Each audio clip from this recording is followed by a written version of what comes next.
All right, welcome in everybody. TIYF podcast. Ryan here with you, taking the place of George or Billy F. Gates today. Welcome in. Um, what do we say? Wednesday edition of TIYF podcast. Like I said, my name's Ryan. I got my boy Paul here with me. What's up, Paul? Jose, got you here with us, and also we got Ant here with us. How you guys doing?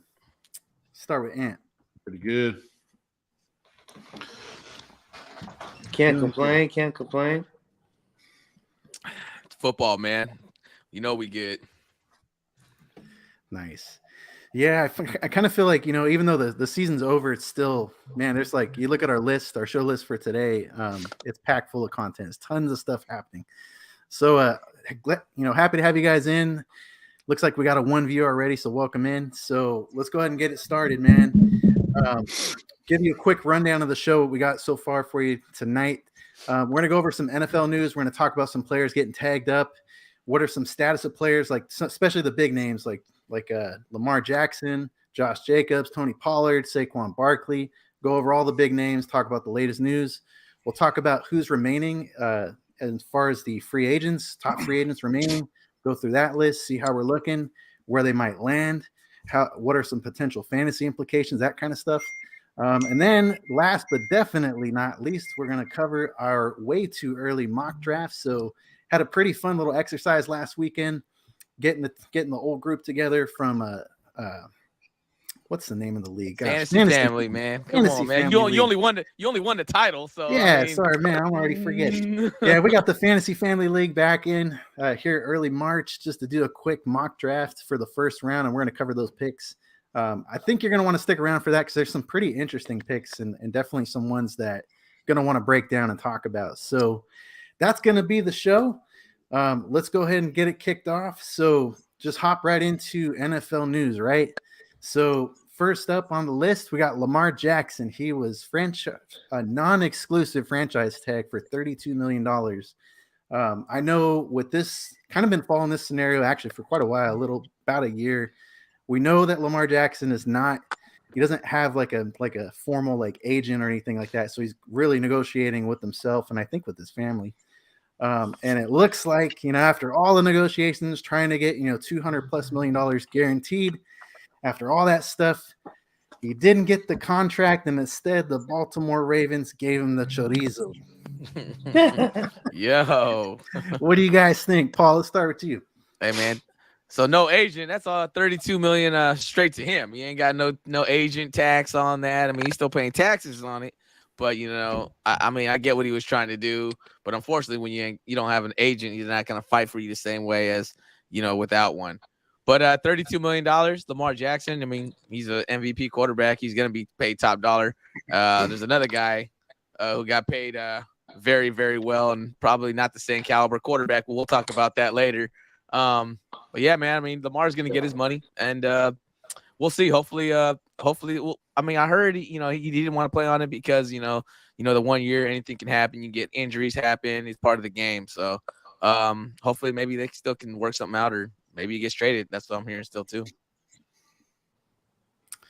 Yeah, it's going to be interesting to find out. I don't know if you guys saw on Twitter earlier today, but I kind of got the sense that there's not really a lot of interest for Lamar Jackson right now. Like you would think there'd be a lot of teams lining up, but I'm not quite sure there are.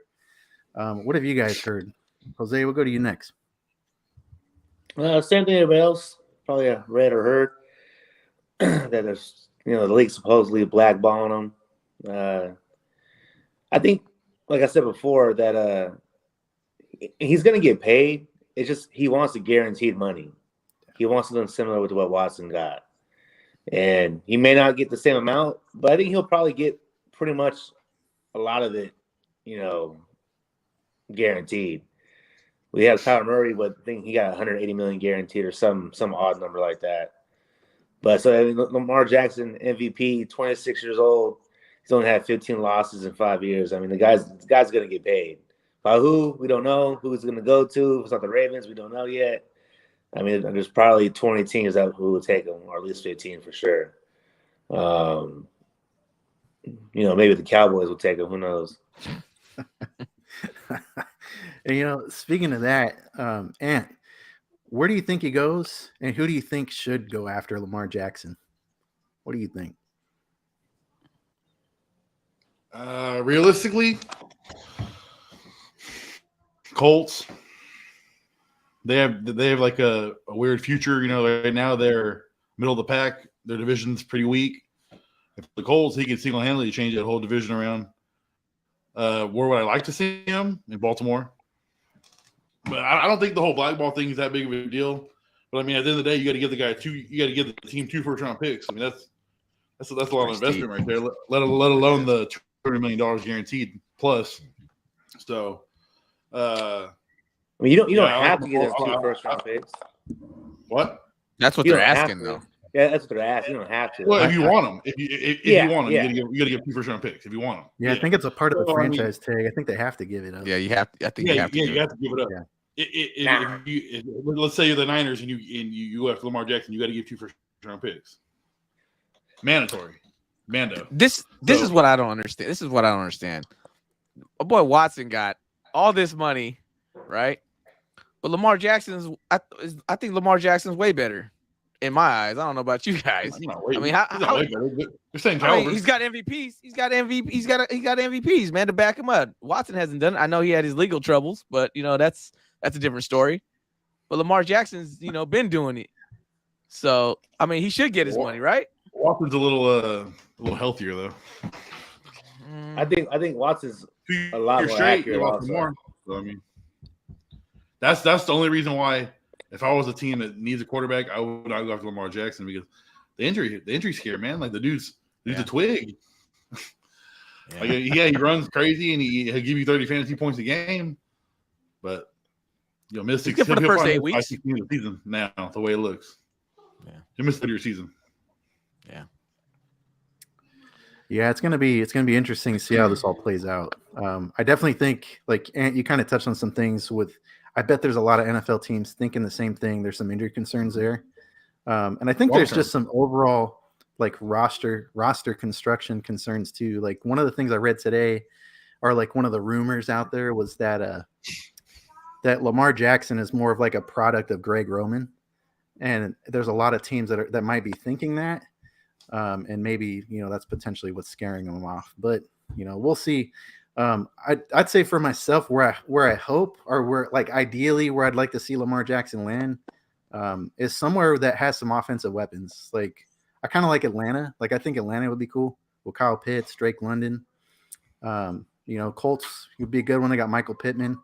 There's probably some other teams I'm probably missing too. It's gonna be. I said the Colts because they got a great O line. I mean, they usually have at least a better than average O line. Yeah, you got Pittman. Back, Jonathan Taylor. You set perfect. I mean, their defense is back, but they make the playoffs if they get Lamar Jackson.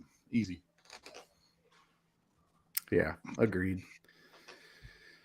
All right. So next down the list, let's talk about Josh Jacobs. He was tagged by the Raiders for $10.1 million. I don't know how I felt about that. I wasn't sure if they were going to tag him or not, but it looks like, they went ahead and gave him the tag. So let's start with our resident Raider expert, Paul. What do you think about that? Yeah, I just got off the phone with Mark Davis, and we talked about it, and we thought it was for the best interest in the team to go ahead and keep the running back there, and probably, when we draft a rookie quarterback, it'll help out a little bit with the play action. But I mean, I think that's the whole reason for it. I mean, and Josh Jacobs has already been this will probably be his 5th year. Running backs, once they get to the 5th, 6th year, you start to see the decline. So I mean, it's hard to pay that big money to a running back once they've been in the league that long. I mean, we see it time and time, and once they hit that, I guess that certain carry average. I think you talked about it, Ryan. But yeah, I mean, Josh Jacobs, I mean, he's coming off a great year. I mean, he deserves his money after the year he got, but it's just hard to give a running back a long-term contract with big money, man. Yeah, running back is tricky. There's that. How old is Josh Jacobs, by the way? Is he 25? 25. Yeah, maybe 24, 25. I think he's you'd be surprised how young he is. Yeah. Yeah, you're right, Ant. Like I thought for sure he was like 27 or 28, and I saw his age last. He's in the low 20s for sure. Yeah, I think it's 24, 25, like the lower, not 25, 26 type. I think 23, 24, but Well, he's still got some time left then. So Yeah, that's dude, he good. got plenty of time left on that clock. Nice. It's not time, man. It's carries. You remember, it's about the carries. Yeah, I mean, look, we you're giving went over the workload. draft. He's pounding it down. I mean, I wouldn't pay him yet personally. I want one more year out of him, but he looks like a franchise back. I mean, he does. I mean, he looked healthy for the first time ever. He didn't miss no games. Gave you 10+ touchdowns. Didn't fumble the ball really. Your own line wasn't that great, so it wasn't obviously an O-line thing. Middle The quarterback game wasn't that great, so it wasn't on him. It was all him. Josh Jacobs for the first time ever. Well, he only led in rushing, but it's okay. Okay. Now to the real better better expert. Here we go. Let me tell you something. Yeah, he may have had a great year, but the previous 3 years, the guy had 3.7 yards per carry. All right, that's 3 years in a row. Nothing above 4 yards a carry. So yeah, he did it. He had a great season. Also, his contract year, like Ant said, franchising this year, give him one more year, and then see if you can give him a little contract. 2-3 years, nothing crazy, obviously, because he'll get up there in age. But other than that, and give him another year to prove it. I mean, 3.7 yards a carry for 3 years. Yeah, I can't pay you after that. Was it on Jacobs or on Gruden, you think? Hey, Gruden was a guru, so I don't know. You tell me. Yeah, Guru back in the day, man. I mean, Gruden was still calling the same plays back in 2000. So, I mean, I don't know. He was still running the power eye. You know what I mean? He still had 2 fullbacks on the team. That guy was living in the past, man. It's a different time now, man. What would you pay Jacobs, Paul? I mean, I would have went with like a 2-year contract, something. But I mean, fully guaranteed. I mean, he's like you said, he's like 24. He's like 24 years old, man. So get him to 26. Give him a 2-year contract with like guaranteed money, because I know he's still good for the next 2 years for sure. You gotta look at it from his perspective too. I get it, yeah. But when it's all said and done for him. When it's all said and done, ask my boy Jose. You want the guarantee money? I'm telling you right there. You want everything guaranteed. Hey, man, if it's all guaranteed, what if it's all guaranteed? 4 years. That's not bad. Incentives. Yeah, man, it's a running back though, man. I'm never really big on signing running backs, man. Running backs come and go, man. So. Oh, but he led the league in rushing. Yep. So let's go. Hey, we got a couple more running backs to hit. Another one that was tagged, Tony Pollard with the Dallas Cowboys. Same price, $10.1 million.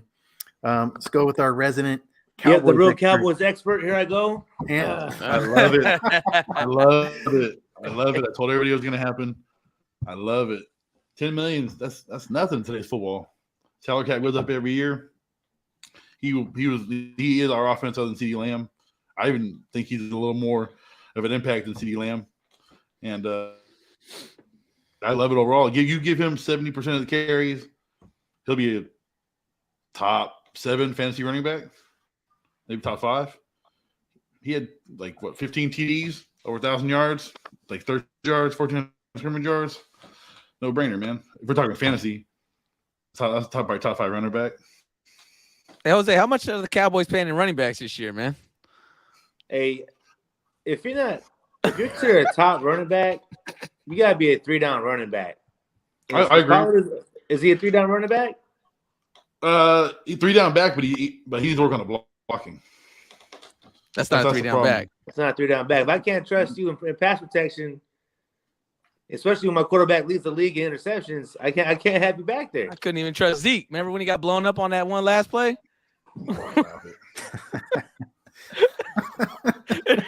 Hey, Ryan, you remember that, right? Oh, man, yeah, of course I remember that.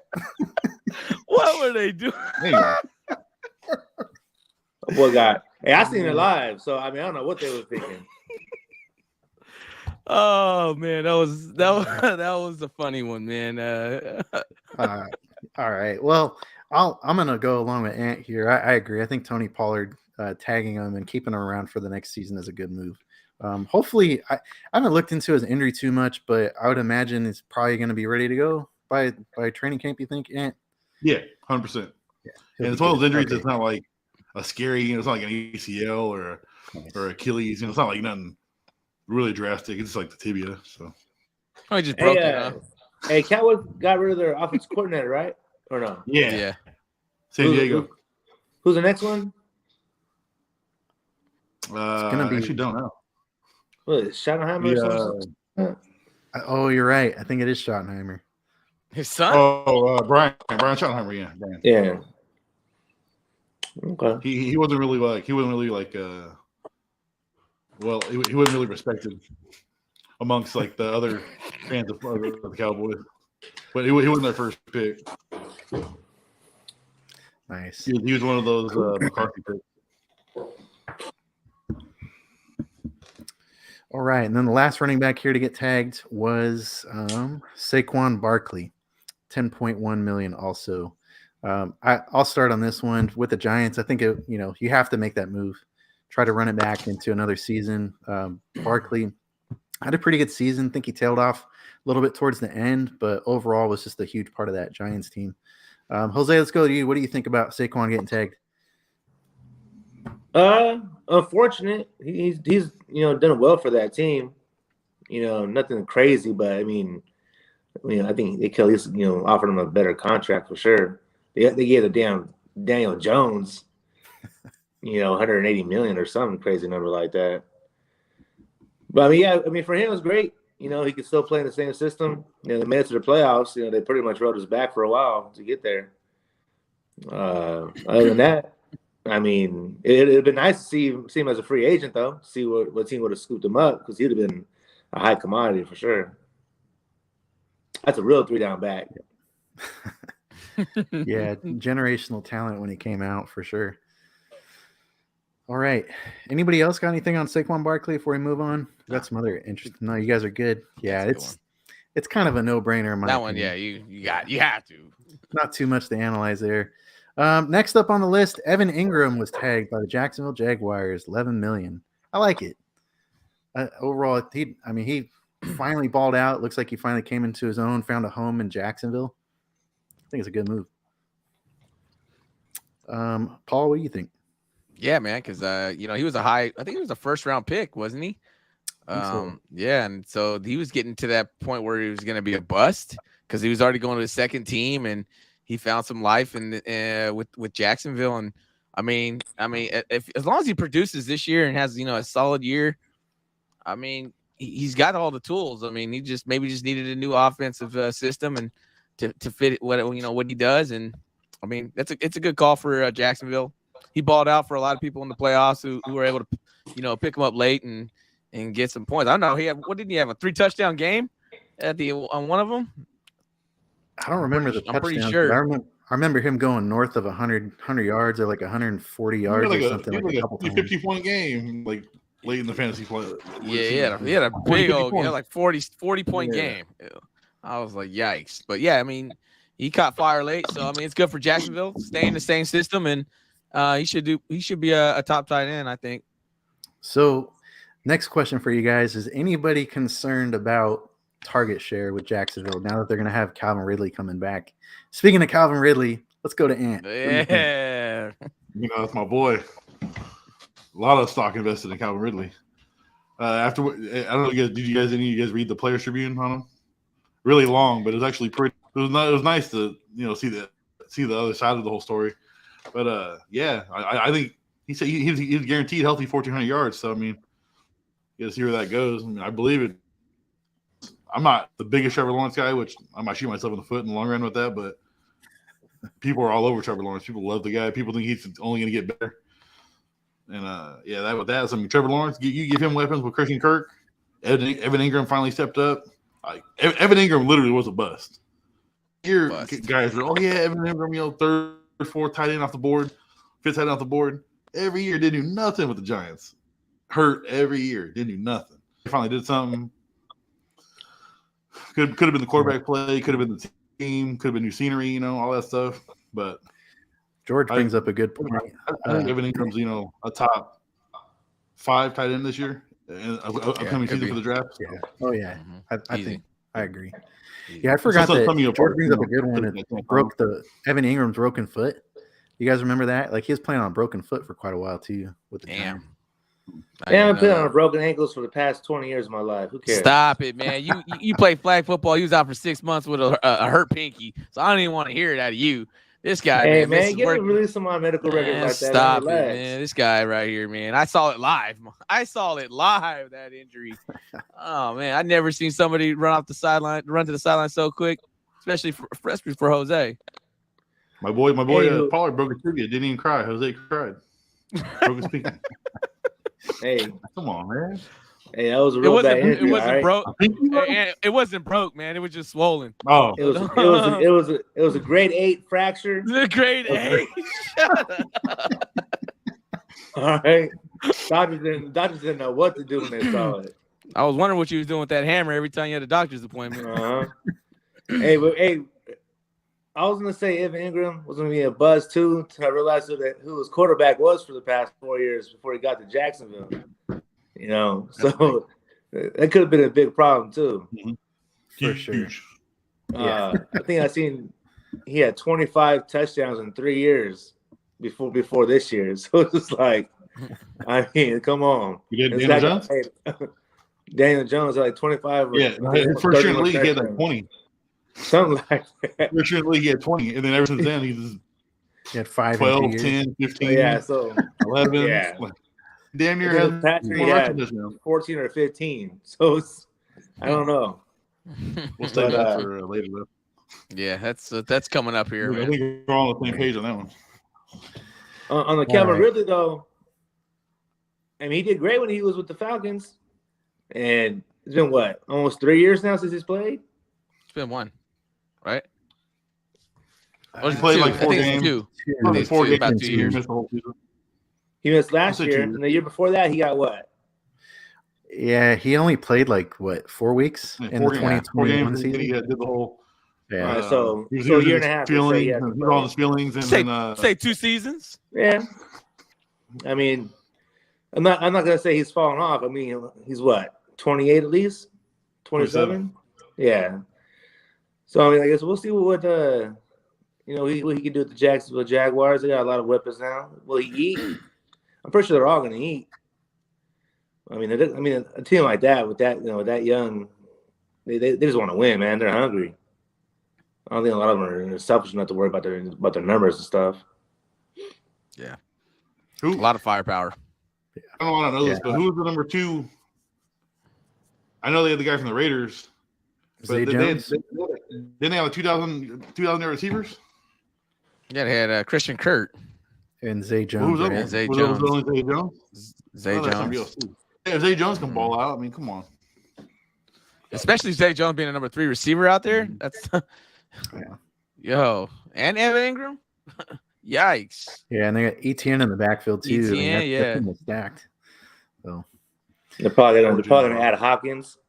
Stop it. They ain't had Hopkins. Hey, you never know. Protein. Just saying. Yeah, you're getting off topic. All right, next on the list, Derek Carr to the Saints. 4-year, $150 million contract. Let's go to our resident Derek Carr expert, Paul. Good riddance, man. I'm done with it. I'm done with that guy, man. I gave that guy 8 strong years of my life, man. And hey, I'm ready for a change, man. I mean, mediocre at its best. I'll tell you that right now. I mean, when he's on your team, the only thing you can do is root for him. So, I mean, I'm just ready for a change, man. Hey, congrats to Derek Carr. Go ahead and go to the Saints, to the same head coach that, you had 3 losing seasons with in Oakland. So, I mean, I don't know what to tell you, man. Derek Carr, I mean, of course, the quarterback play for them is going to be a lot better. They haven't had a quarterback since Drew Brees. So, I mean, Michael Thomas is still there. They got it's Olave. Yeah, Olave. They got a little bit of weapons there. I mean, he had great weapons in Vegas. So, I mean, it's not the weapons thing. It's, I don't know, man. I just think he's a mediocre quarterback, and it's going to be the same old quarterback still in New Orleans. So, do you think he's an upgrade over Andy Dalton? Oh yeah, I think so. What about you, Jose?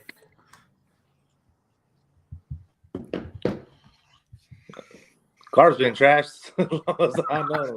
So I mean, it is what it is. Another system, and 8 years in a row. Supposedly, he's had a new offensive coordinator or coach, whatever the case may be.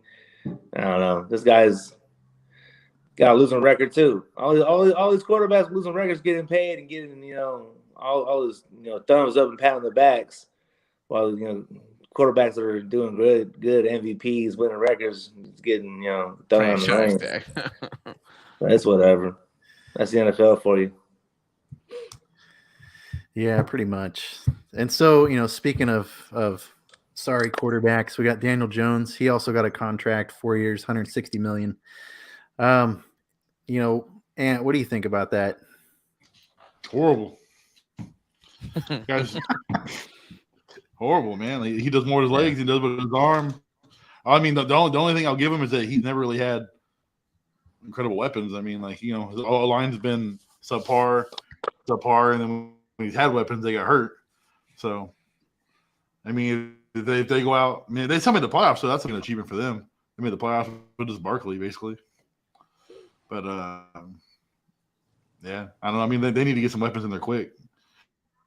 Obviously, Gall work. He's a bust. They're going to cut him when free agency starts. He's done. He got like $20 million to just catch like 4 balls. I think it was. Other than that, yeah. I mean, he got one touchdown in 2 years, man. You got to get it right. One touchdown in 2 years. We already looked this up last week. There's nothing really crazy about Daniel $10 million Jones. touchdown. It was like the last game of the season too. Or the second. Yeah. Yeah, no, I'm with you guys. If I remember that contract, I think only it's partially guaranteed. I think there's like an out, or maybe it's Derek Carr's contract. There's an out after like 2 years or something. Daniel Jones, I mean, I've never really liked him. I've always called him Danny Turnovers, and he played better. I think a lot of it has to do with Brian Dable and the scheme that they run, and it almost seemed like they tried to do like some sort of like a Josh Allen type of thing in the way that they played, but they just don't have a lot of weapons at receiver. We like Isaiah Hodgins. He's all right, but, it's still not an elite wide receiver. It's crazy. Like, I can't believe, Daniel Jones gets a 4-year 160 and Lamar Jackson is still out there getting, a non-exclusive franchise tag. It's just wild. But whatever. The last quarterback here gets a new contract, and I kind of think it's deserved. Geno Smith, 3 years, $75 million with Seattle Seahawks. Jose, let's start with you. What do you think about Geno Smith? Was it deserved? Yeah, I think so. The guy rode the bench. He knows the system. Waited for his opportunity. And he wasn't a scrub. He came into the league, with a second-round pick, played with the Jets, has, some mishaps over there. Found a nice little spot with Carroll, and then he did his thing, That they made the playoffs, so you can't say, he didn't do good. I think he was top 5 in all quarterback stats, pretty much, as far as, I don't know. I think he had better numbers than Jalen Hurts, but Hurts missed 2 games. I think he had similar numbers or better than numbers than Hurts. I think we looked that up before. Stop it. So that's pretty good. Yeah, he was pretty accurate for sure. I think he finished still above over 70% accuracy, which is tops in the league, or like top 2 or 3, I think. No, hold on, man. Jose, don't you ever put him in the same category as Jalen Hurts ever again. I'll tell you that right now, man. All right, I know where you live, my boy. Hey, Jalen Hurts is the top fantasy quarterback. Don't you ever put that on him. I don't want to talk about that, all right? Talk about Geno Smith. Get out of here. It's trash. 35-yard Hail Mary in the Super Bowl. Stop it. my boy, he got to the Super Bowl. What's your point? Really don't matter to me. I don't like the Eagles. All right. So the last quick thing I'll say about Geno Smith, I kind of like the contract with the Seattle Seahawks. I think that he was a decent enough quarterback. I like the scheme that they ran. The only complaint I had about Geno Smith, and since I had him on my roster, I watched a lot of the games. I feel like there were times where he could run more, and he would get out of the pocket and he would try to make a pass to DK or to Tyler Lockett, but he would have like 10 yards of open field in front of him, and he would just kind of refuse to run a lot. And I feel like if he did that, they'd get more first downs and more opportunities. But that'll be good. Overall, I think it's a good thing for DK Metcalf for fantasy purposes and Tyler Lockett. Just more continuity. They had good years with him, so be good to see going forward. All right, going in the second act of our podcast here tonight, we have remaining top free agents. So a pretty good little list here, 10 names for you guys. And first up on that list is Jacoby Myers, wide receiver, formerly of the New England Patriots. Looks like he's still out there, free agency. Where do you guys think he's going to go? Paul, let's start with you. Hearing any rumblings? I don't know, man. Jacoby, he's not a wide receiver one in my eyes, man. He's a wide receiver. He's a wide receiver two. He can complement, somebody who already has, a solid number one. And I mean, he's gonna get you some he's gonna get you some catches, and nothing spectacular, but I mean, he's just a solid wide receiver too. I mean, I don't know which teams right now are really looking into like getting him, but I mean, I don't think the market's gonna be crazy for him. Yeah, from what I had seen, a lot of like the PFF metrics and stuff, he grades out from an analytics standpoint a lot better than most receivers. Like not elite of the elite, but definitely a good possession receiver. And probably, I would say, and you guys could let me know if you agree with me, I definitely think he was underutilized in New England with his skill set. I'm not saying he's going to be some like 1,500-yard receiver, but I think he could definitely be in the role, maybe closer like a Keenan Allen in the right system. But as far as like which teams to land, what do you guys think? Jose, any teams you'd like to see this guy fall to? Yeah, so first I want to say I went to YouTube and I put, Jacoby Myers highlights, and there was 0 in there. So I don't know. It really doesn't matter. I mean, the guy, it could have been, no Tom Brady there, really. I mean, they had Matt Jones. I mean, I don't know. Mixture of things. But I mean, the guy never really stood out as far as receivers. I like the Chargers receivers in the league, but this guy didn't, stand out or make himself stand out to be a household name or a top free agent in my eyes. I would say, I mean, yeah, I think a lot of that has to do with the Patriots too, though, man. That offense, like, Mac is Jones, lackluster at best. Somebody said here the Chargers, potentially him going to the Chargers. I think that'd be cool. That'd be a good spot. I think so. I mean, I think the Chargers could get him on a good deal, nothing too pricey, and then have those receivers. Those receivers have injuries. The Chargers have those injuries at wide receiver, but to have those, say you got the Keenan Allen and the Mike Williams, and then a Jacoby Myers. I mean, that'd be pretty solid. I mean, they're not all. I mean, he's not like I said, he's not a great number one, but in that system with those other two receivers, I mean, slip in there and maybe get 1,000 yards out of it. Yeah, he had 800 last year. I think the QB play was iffy. He had Matt Jones, and then they had Zappy or Zap. How you say his name? Zappy. Zappy out. I thought it was Bailey, but Carolina. I think Carolina would be nice because DJ Moore has been there by himself forever, man. Yeah. They draft a quarterback or pick one up or however they're gonna do it, but him and DJ Moore could be a solid one. And also you got good old Baltimore, man. I mean, do something for Lamar. He needs something. I mean, he's a big receiver. He's 6'3", 6'2", 6'2", 6'3". So I mean, I was gonna say like Giants or Baltimore. Yeah, it would be a good one too. There's some needy teams out there. Gosh, who's another one? Probably the Tennessee Titans, but that'd be just a yeah. Or a Ram. I think Rams would be a good one too. Like the Rams could use another weapon, but yeah, he's all right. Next up on the list, Jimmy Garoppolo, quarterback. Where is Jimmy finally gonna land? I haven't heard a lot of chatter, but I'll be honest, I don't follow a lot of the 49ers beat on Twitter or anything. Has there been any rumors or anything where this guy could potentially end up? Just Las Vegas, man. I hope he doesn't go there. So today I heard Vegas and Texans were two top. Really? So, I heard the Jets too, man. Texans today. I haven't heard about Jets, surprisingly.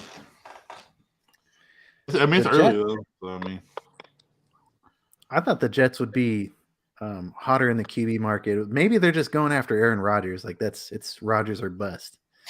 But I think the Jets would be a good fit. They got a good receiving core, a lot of weapons there. But what about you, Jose? Have you heard anything on Garoppolo? Nothing much.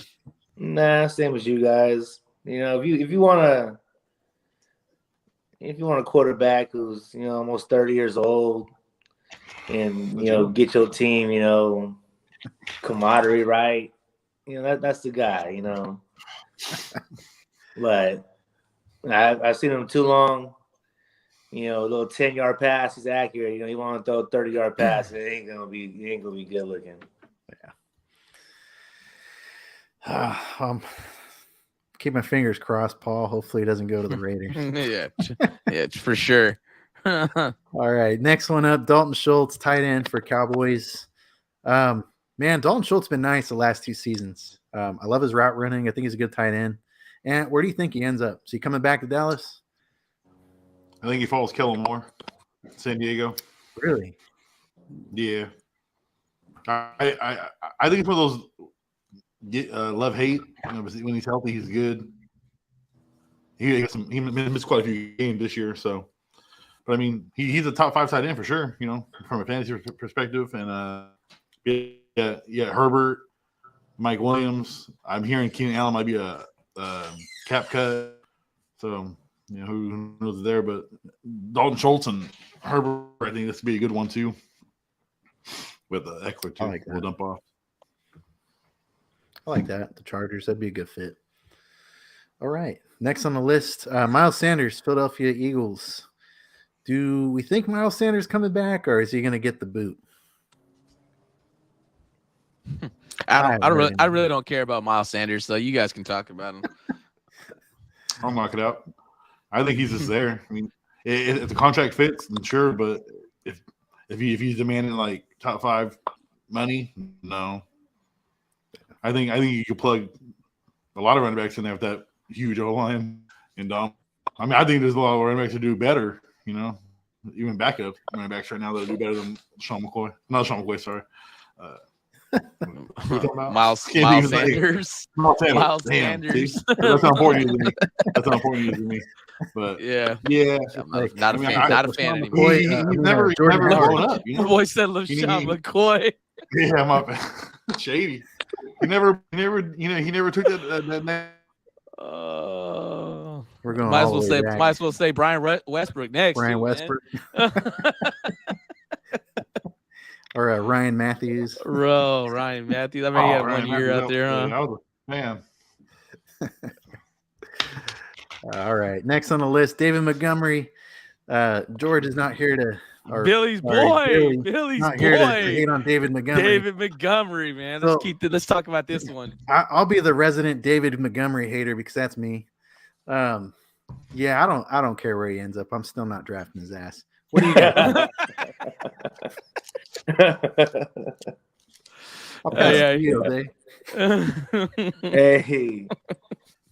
Hey, he's had his fair share of years to produce. I think he had one good season, and now that you have Fields on that team, it's going to be hard, for any running back to actually stand out. Fields, he's a runner. I think he had 6 or 7 touchdowns with 50 yards or more. So this guy's he's gonna run the ball. And like I said, wherever Montgomery goes, he's not going to be great. And if he gets paid, that's amazing because I don't think he should even get paid. I actually like David Montgomery. What happened? I disagree. I actually like the guy. Yeah? I think he'd be great in Philly. Okay. Actually, give him the ball. He's a 3-down back. Give him the ball. And I mean, he had a history and everything, but give him the ball. A lot of timeshare. He'll give you results. I'll draft him. I think if Carolina doesn't keep Foreman, I think Carolina and David Montgomery there with Chuba as his the other back out there with the 1-2 punch. I think he'd be a nice fit in Carolina. I think it's hard. Like I said with Sanders, man. Sanders isn't the best running back, but he's good. It just you have Hurts back there, who's mobile and wants to run it. I think that's another problem with Allen on the Bills. I think it's probably what they have it, put it at running back because the guy wants to run it a lot too. And a lot of these mobile quarterbacks. But those hits gonna catch up to my boy. I mean, I know he's a big quarterback, but you take too many hits in the NFL, you're gonna meet your match eventually. Yeah, but they're winning. Okay, I mean he's still young.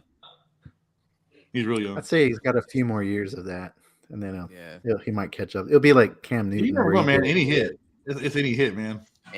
One hit, just like that. That's true. Yeah. All right, next on the list. So we hated on Montgomery a little bit. I got Juju Smith-Schuster, number 6. The last that I read, he's coming back to the Chiefs. Yeah, he's gonna resign. I saw it today. Yep. Yeah, we could go ahead and gloss over him. I pretty much just a quick note on the Chiefs. What I had last read yesterday, they pretty much plan on keeping that same receiving core intact. So that's Juju, Kelsey, Tony.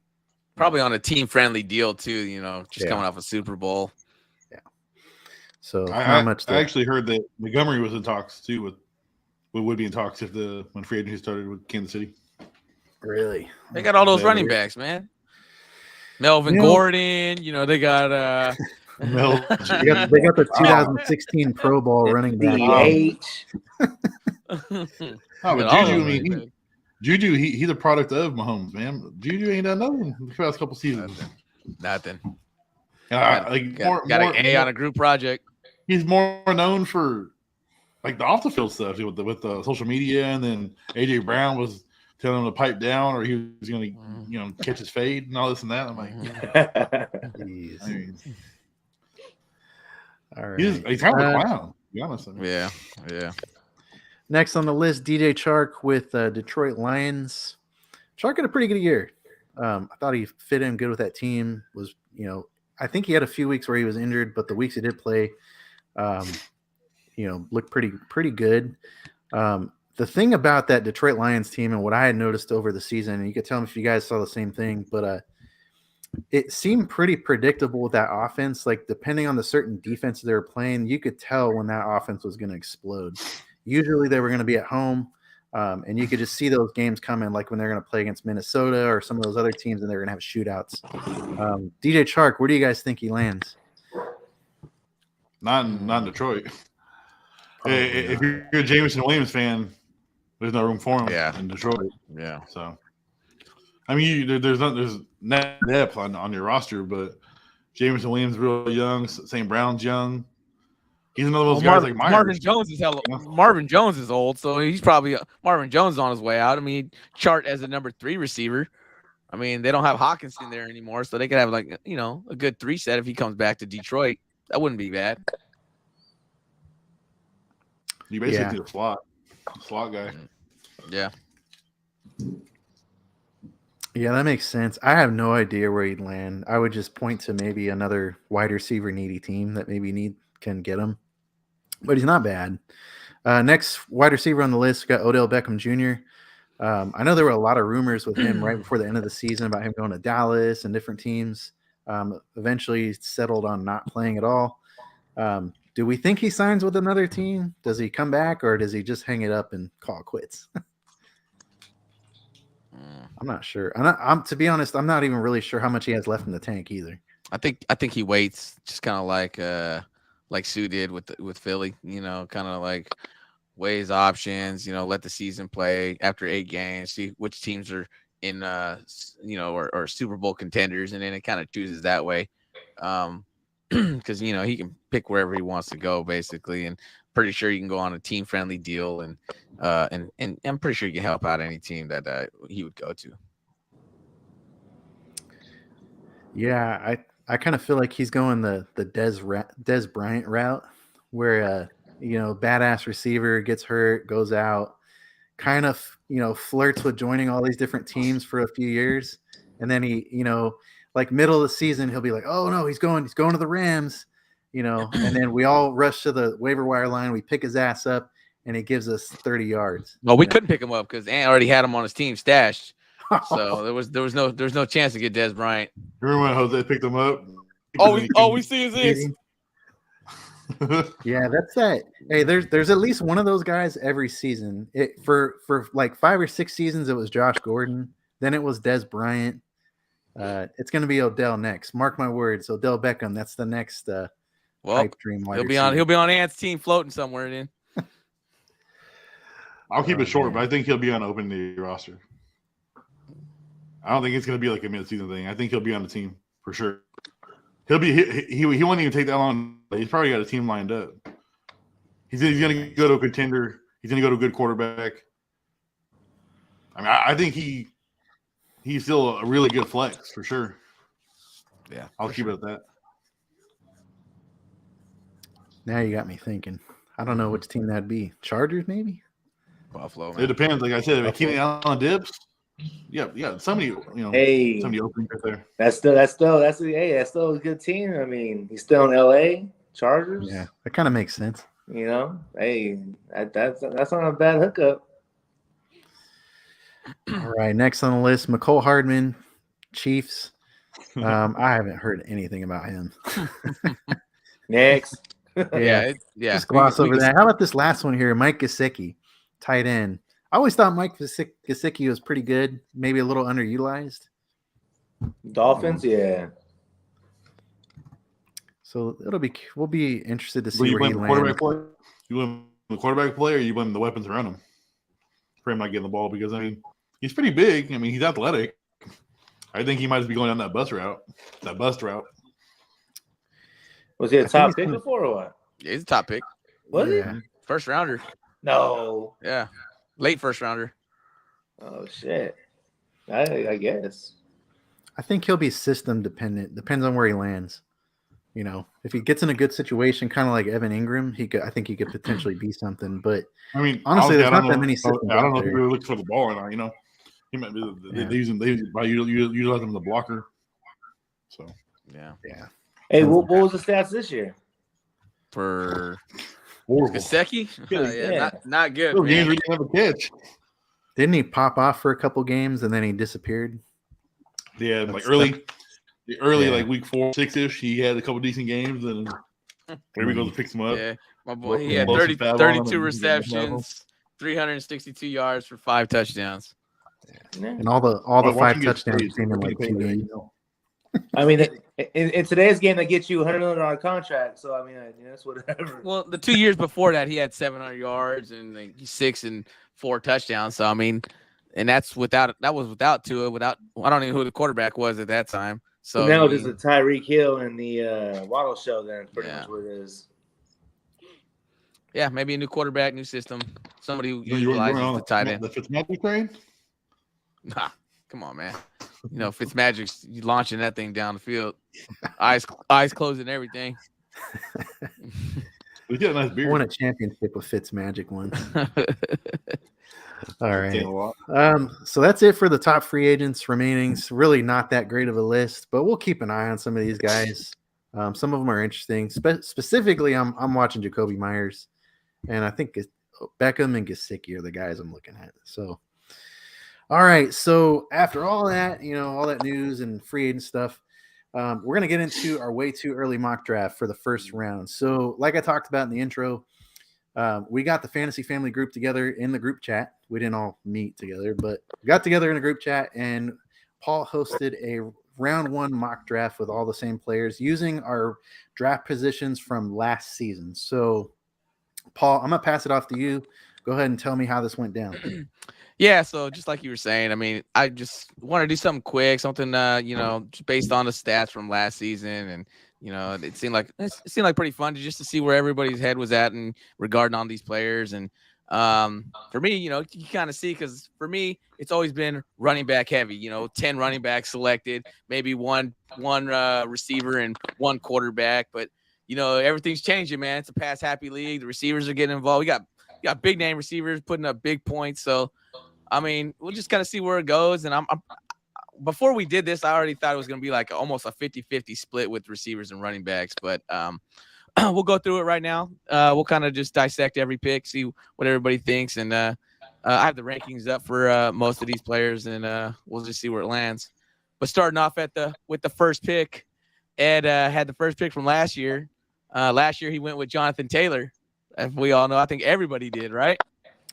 And this year he changed it. It's gonna go to CMC, which is slam dunk pick for me. I don't know. I mean, we can go around the horn real quick. I mean, CMC easy, right, guys? Unless you're a Tony Pollard fan. Oh man. I'll go next. If I had the first pick, I'm taking CMC. My favorite son. Easy pick there, right, Royster? No brainer. Yeah. So yeah, that's just around the horn, easy pick, man. So Yeah. We'll move into the second pick, which is my pick, and I took Austin Eckler. And the reason behind that is I was looking for a consistent running back. If you look at Austin's numbers, he's probably one of the more consistent running backs to that's in fantasy. I know he's getting older. I know there's going to be a drop here soon, but the numbers don't lie. The guy's still in a top running back, and he's still doing his thing. Even when they get another, if they get another running back in there to help him out, I mean, he's still going to be productive. He's still going to catch out the backfield. And I went with Eckler, man. I mean, I feel like it's a PPR. He's going to catch out the backfield. He's going to get you points that way, and he'll be productive. I mean, he's got Herbert throwing the ball over there. If they get another receiver, maybe there's not 8 men in the box and he can run a little bit more. But consistency at number 2 for me with Eckler. What do you think, Ryan? I like the pick. Yeah, I'll be honest. Last season, I was a little bit I wasn't really on the bandwagon for Austin Eckler. I know how good he is, but I had a feeling that they would do more of a split backfield. But to be honest, dude, all the rest of the backs in that backfield with Eckler are scrubs. So it was more Eckler. The guy is a beast, man. I love the way he plays. I think at the second pick, it's a good pick, personally. So I like it. I think he finished like 4th overall last year. Yeah. So I mean, or last season. Yeah, this is a great pick. You stole my pick. And Jose? Yeah, that's not bad. I mean, it's only with 3 or 4 running backs you can choose. And it just sucks when we have the number 2 pick. You have to hit. You have to hit. Yeah, everyone's looking at you like, who are you going to take? Because they're waiting to feed after that. Especially with the top 3 picks, man, you got to look at you got to hit, man. If you don't hit on those 3 picks, man, you're doomed. You're doomed. You're fighting for a trade or something, or you're trying to claw your way, to find a way out of that. But yeah, consistency, man. And I think he's just Mr. Consistency right now. So that's why I went with that pick. All right, moving on. Third pick. I'll go ahead and let Anthony go ahead and take over from here because he had the third pick from last season. Easy money. Throw King Henry till I die. Or until he dies. He'll die before me, probably. But yeah, King Henry, man, consistent running back. Don't catch the ball. Don't matter. 20 points a week. This honestly, this is the first year I'll consider a wide receiver if I got the 3 pick. Obviously, I was Jefferson, but I need a bell cow there. I'll say that, but I'll still take Derrick Henry. Yeah, top 3 picks. There's 3 running backs, right? I mean, 3 to 4, I think. And then it kind of goes to the wide receivers in my eyes. I think you see the same thing too, right, Ryan? Kinda. Yeah, I thought so. We'll just say, okay, we're 3 picks in. I like the Derrick Henry pick too. I think we have to keep riding Derrick Henry until his legs fall off. Those some big legs. Yeah, I know. He's a generational running back. He has no competition in his backfield. He's gonna get 300 touches again. Good pick by Ant. I'll be honest though, I kind of thought Justin Jefferson was gonna go higher. Like I thought would be like a top 3, 4 pick, but he's not. Yeah. So, all right. You good with the third pick, Derrick Henry, Jose? Oh, that's fine. And also, every league is different as far as like, PPR and points wise. Like if it was a full PPR, I mean, you might see Jefferson maybe number 1, probably number 2, maybe. Yeah. I mean, I'm just PPR, makes a big difference as far as full point and half point. Yeah. True that, man. We can keep moving on with the number 4 pick. Lee John picked Saquon Barkley with the number 4 pick, and we're still riding that running back wave. Some, feels normal, like a normal draft year. I mean, everybody's riding, the running backs. What do you think, Jose? I mean, easy pick as well for Saquon. If it was me, I'd probably chose Jefferson over Barkley. Okay. After seeing what he did, I mean, he had a decent year, but Jefferson, his numbers have just been crazy, steady, or if not increasing, pretty much every damn season now. With Kirk Cousins. With Kirk Cousins. Yeah, that's his numbers are ridiculous. I think that this is when the tide is going to end up turning. What do you think, Ant? At all, I don't like it at all. I like Justin Jefferson. I didn't even take a chance on John over Barkley. Oh yeah. Yeah, I would have took Taylor. I would have took Jefferson. Honestly, I might even took Chubb over Barkley. Oh man, Cream Hunt leaving. Got Deshaun Watson full off season. Spicy. Oh, I hope they add another receiver. Chubb can kill. Yeah. You can win your league maybe this year. Yeah, not bad, Ryan. I think it's a bit of a reach for Barkley, but I don't. It's one of those things. I guess it just depends on how much trust you have in the running back. Barkley started. If we would have done this in like midway through the season, Barkley would have probably been like top 2. He started off hot, man. He just kind of tailed off at the end. I think that's why we're having the debate. I don't hate the pick. I get it. I think that it's kind of like I talked about when you talk about like tier 1 players, I think Barkley right now is like a tier 2 running back, but on the cusp of like tier 1, tier 2 with the potential to score you 20 points a game, possibly. So, yeah.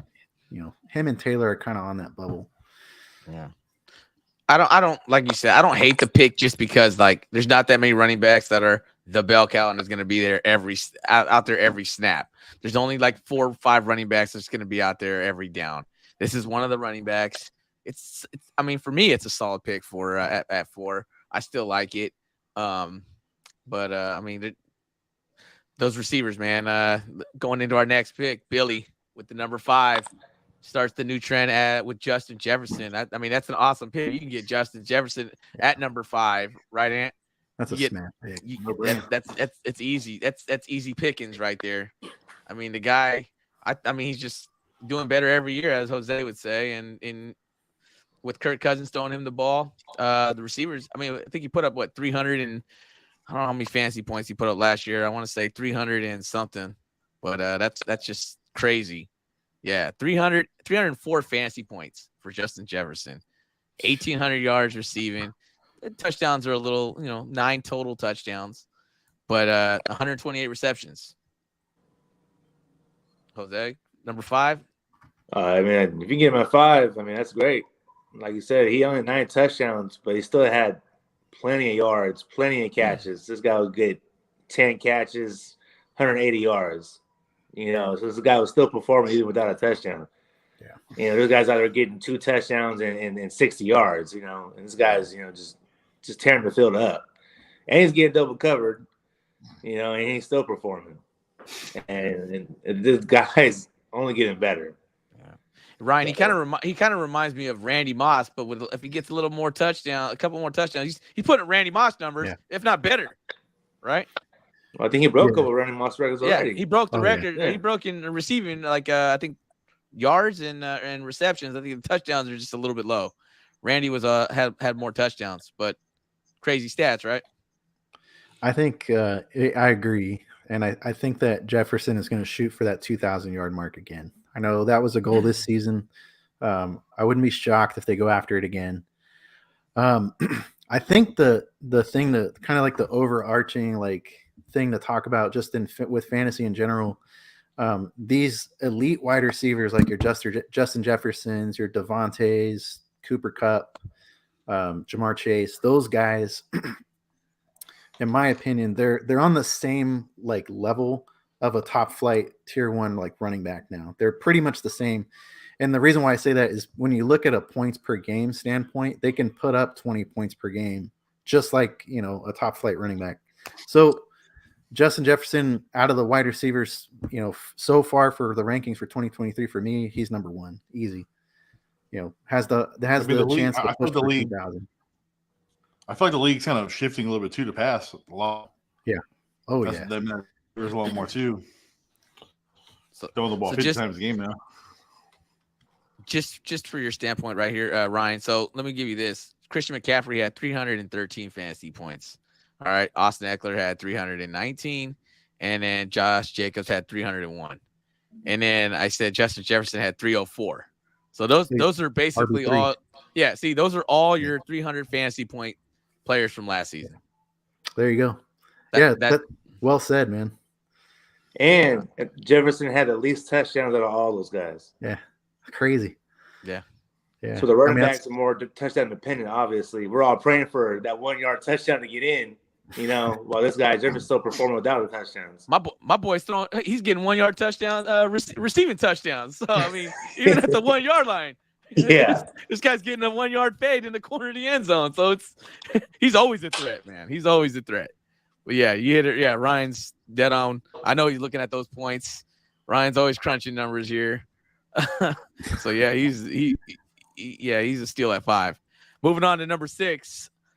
My buddy old pal Joe, keeping the receivers going. Tyreek Hill, number 6. What do you think, Ryan? I don't hate the pig. Tyreek Hill, dude. I mean, he was like the wide receiver 1 or wide receiver 2 for a good stretch of the season.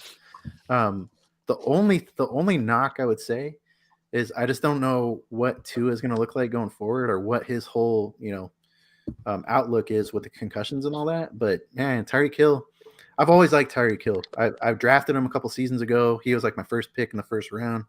The talent is there. The offensive scheme is there. I don't hate the pick. I was curious to see where Tyreek Hill was going to land in this mock, and so pick 6 was a little bit surprising to me, but I get it. Jose, most consistent player.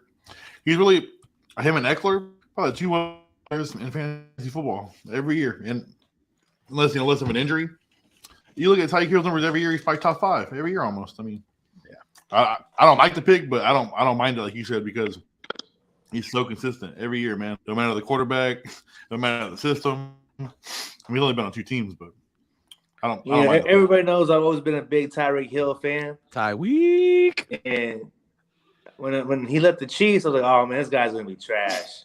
And he still performed.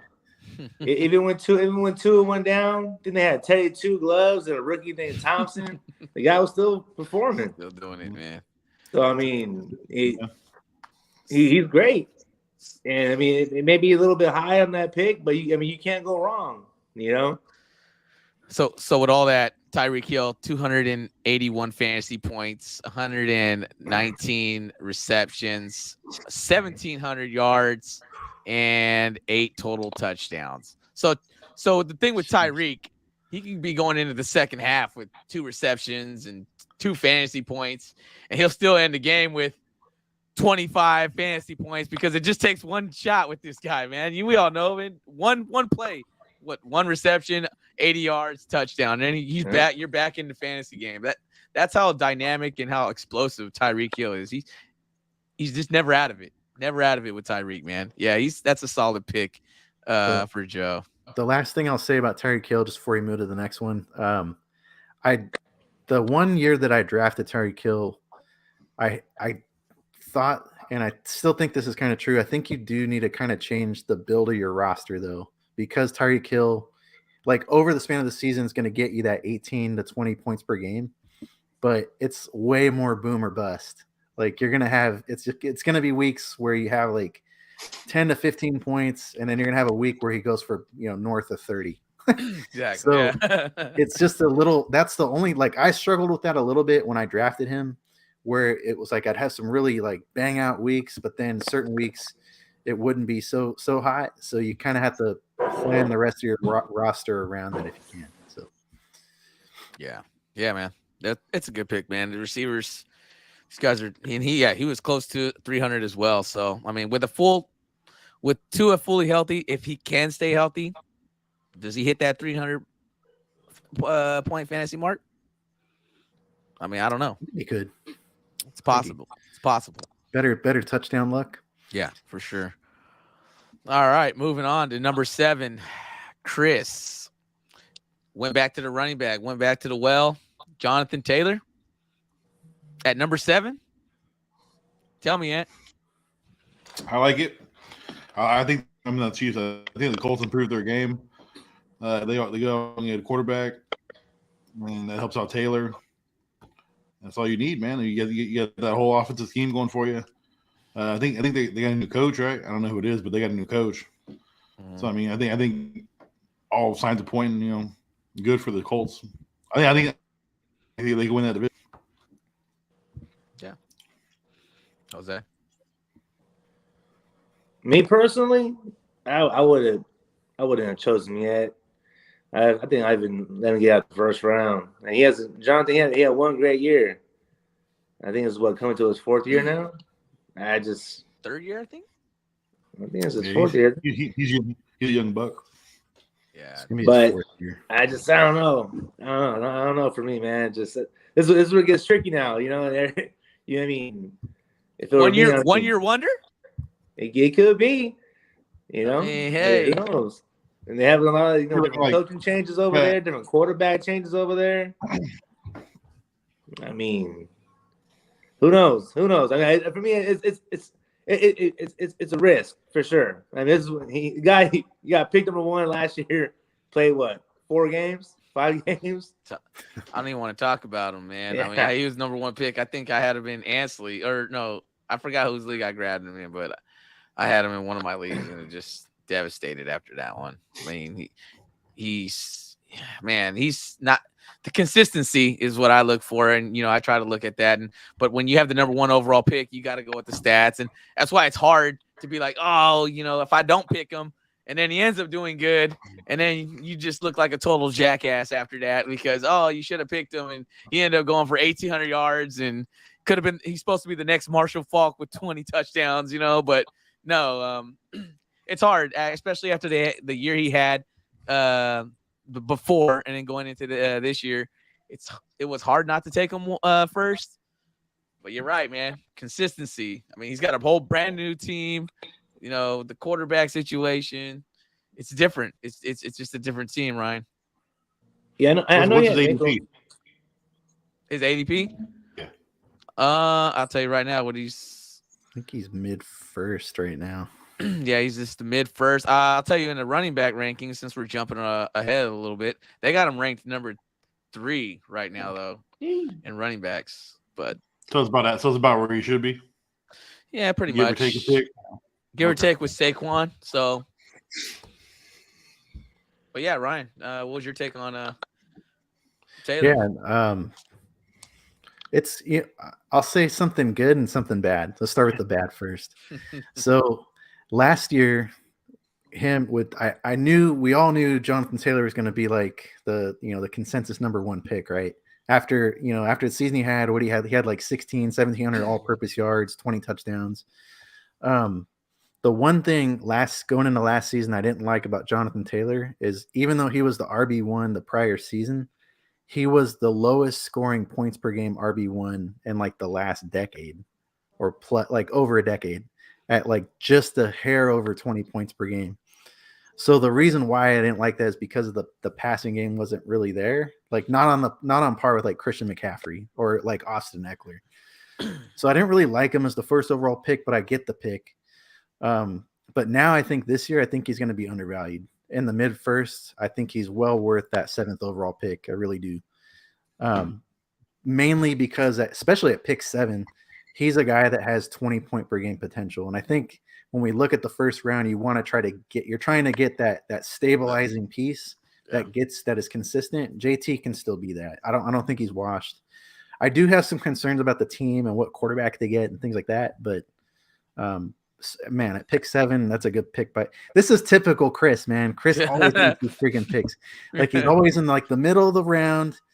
He doesn't get off track. He doesn't, make some absurd pick. It just takes the guy. And then, after Jonathan Taylor having a shitty season, just because Chris drafted him, he's going to be like the RB1 or 2. So I tell you one thing. Me, Jose, and Ant always write off Chris every year.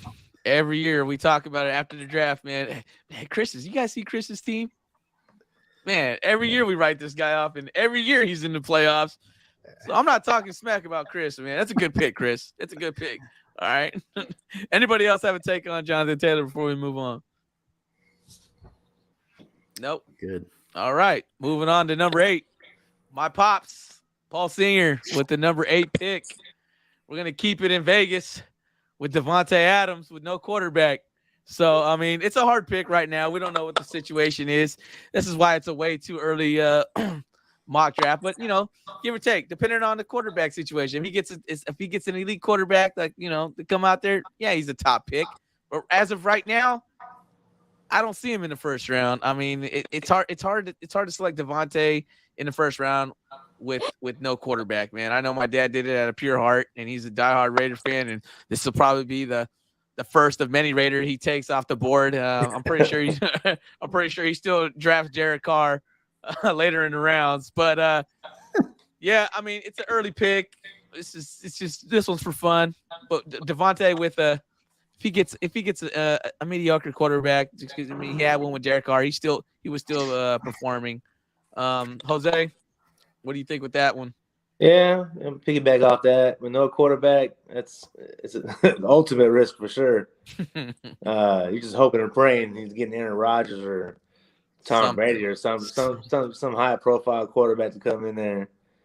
I mean, other than that, you're just hoping and wishing. Yeah, exactly. Yeah, Ant. I like it. Honestly, I don't care who the quarterback is. He's gonna get his regardless. I mean, it's Devontae Adams. I mean, they had Jarrett Stidham and he put up 20-point games. That's true too. I mean, that is. I think it's a little bit of a reach, but I don't. Not for the reason of the quarterback. I think Devontae Adams is still going to be work. I just feel like there's better players there to take before him. Mm-hmm. Yeah, I just see, even with the quarterback situation, I just see other receivers. Maybe I probably take ahead of him just because of that. I mean, but yeah, don't get me wrong. Devontae, separation is there. I mean, he's one of the best receivers in the league. He can find space and he can get open. And you can almost put any quarterback and throw to an open wide receiver as long as they have time. So, yeah, I mean, I don't hate the pick. It's a Raider pick, and that's my dad's pick for sure. Hey, Ryan, are you still with us, or did you? Yeah, I'm with you guys. Okay. What do you think? What do you think about the Davante Adams pick? I like the pick still. I think it seems early now, but if Aaron Rodgers goes to Vegas, I think that pick is warranted at pick 8. I like Davante. Davante, same thing I've been saying every other pick. It's 20 point per game potential. If he gets Aaron Rodgers back, I think he becomes top 3 wide receiver material. All right. Anybody else have any Davante Adams? Anything else on him? For number 7 or 8? Nope. All right. Moving on to the number 9. Is this guy? Oh.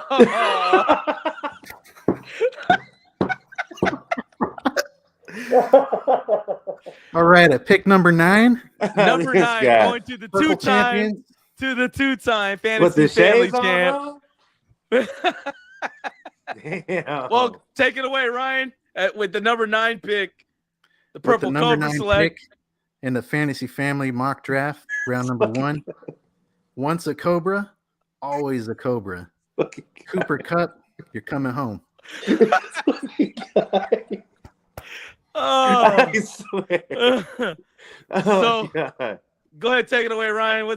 He's coming off injury, man. It's Cooper Kupp.